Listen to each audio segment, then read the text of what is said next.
গরিবের দুঃখ বোঝার কেউ নাই কেউ না, তাই তো আমি দিন শেষে কিস্তি তুলে খাই। এই কিস্তি পরিশোধ করতে গেলে ঠোঙার কাপড় নাই। গরিবের দুঃখ বোঝার কেউ নাই কেউ নাই, তাই তো আমি দিন শেষে কিস্তি তুলে খাই। সেই কিস্তি পরিশোধ করতে গেলে ঠোঙার কাপড় নাই। তাহলে ভাই আপনি সব মিলে আছেন কেমন? তাহলে ভাই আপনি এখনো টের পান নাই আমি কেমন আছি? আমি খুব ভালো আছি, খুব। আমি স্বপ্নেও এত ভালো থাকতে পারতাম না, এখন যে এত ভালো আছি।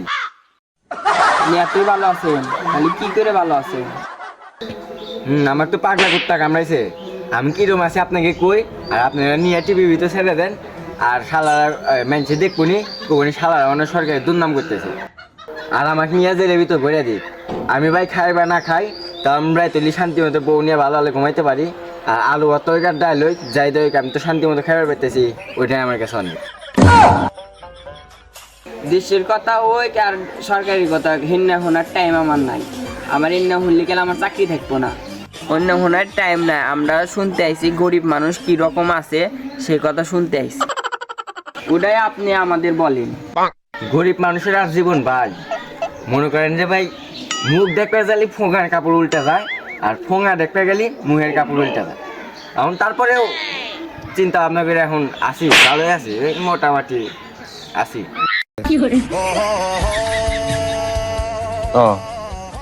আর কি কমু ভাই, ভাই দেখেন ভ্যান আছে, ওই ভ্যানটা নিয়ে বাড়াই সকাল 6টার সময়। কিছুদিন 200 হয়, কিছুদিন 300 হয়। আমি যাই হোক মাস গেলে 10-12 হাজার টাকা আয় করি। না ভাই ঠিকই আছে, হিসাব করে চললি 10-12 হাজার টাকা দেও চলে। হিসাব করা আছে তো ভাই। হ্যাঁ ভাই, হিসাব ওরাই করে দেয়। ওই মাস গেলে মাছের দোকানে দেয় নাকি 1500, ওই যে ওইদিকে চাইলের দোকানে দিতে হয় 5000, আর যা থাকে ওইগুলা সব ওই তমিজের দোকান। বাদ বাকি টাকা তুমিস নেব কে? তুমিস কে? ওই যে কাঁচামালের দোকানদার, ওই তো বাঁচিয়েছে।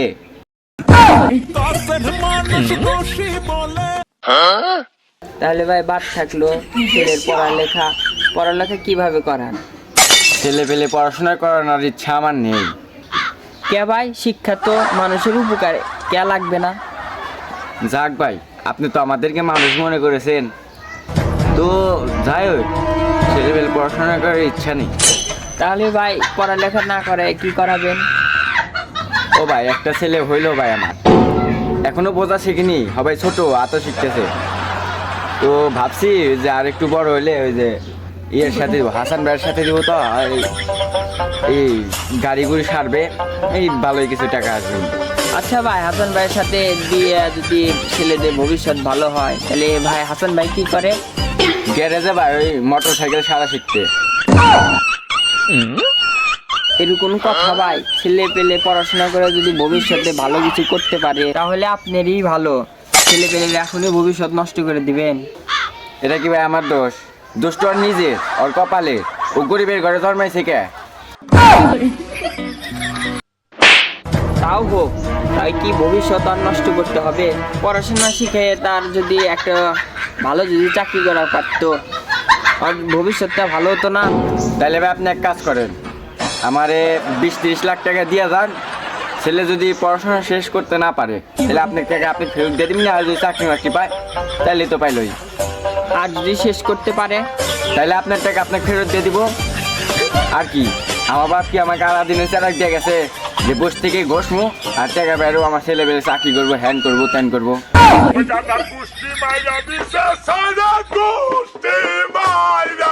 তাহলে ভাই আপনি বুঝাতে চাচ্ছেন যে আমি কোনো রকম খায় দিয়ে ভালোই আছি?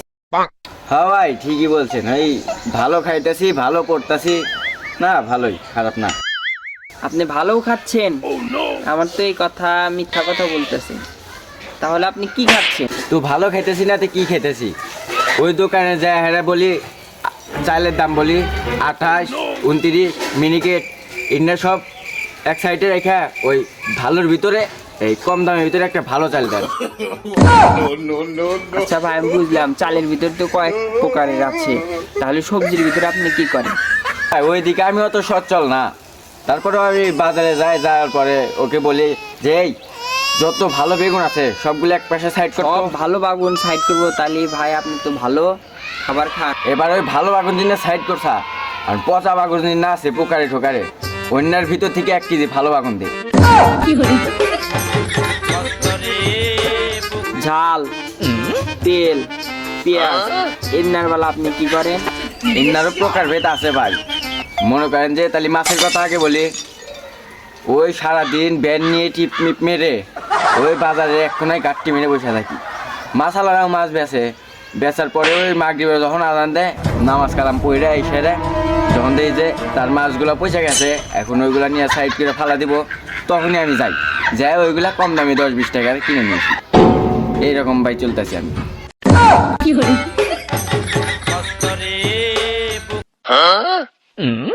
তাহলে ভাই বুঝলাম খাবারের দিক দিয়ে আপনি কি খাবার খাচ্ছেন। তাহলে ভাই আপনি পোশাকের দিক দিয়ে আপনার কি ভাই মনে হয় যে আমি খারাপ পোশাক পরি? সবগুলা ব্র্যান্ডের না? ব্র্যান্ডেড জিনিস পরেন, তাহলে আপনি কিভাবে পরেন আমাদের দেশের মানুষরা জানতে চায়। প্যান্ট শার্টের অনেক মানে ইয়া আছে ভাই। আপনি মনে করেন যে আমি ফুটপাথ থেকে নিই না, আপনি মনে করেন আমি ভ্যানেরও থেকে নিই না, আপনি মনে করেন যে আমি রাস্তারও থেকে নিই না, এরও মানে একটা আপডেট নিউ আছে ভাই। তাও না ভাই, তাহলে আপনার আপডেট জিনিসটা কি তাহলে আপনাদের বলতে পারেন? আমার কিছু ব্র্যান্ডের কাস্টমার আছে ভাই, ওরা মনে করেন যে অনেক বড় লোক, ব্র্যান্ডের মানে শোরুম থেকে কিনে ওই 1-2 মাস পরে ওইগুলো আমার দিয়ে দেয়।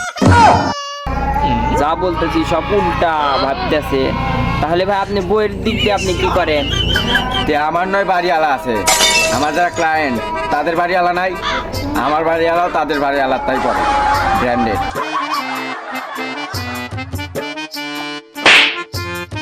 তাহলে ভাই আমি সব দিক দিয়ে বুঝলাম। তাহলে আপনি চিকিৎসার সময় আপনি কি করেন? আপনি যে কি করেন না ভাই, আমাদের বাড়ির পাশে ওইদিকে একটা হসপিটাল আছে, 5 টাকা দিলি মেলা ওষুধ দেয়, আপনি খেয়ে হেরে আসবেন না, এত ওষুধ দিব আপনি।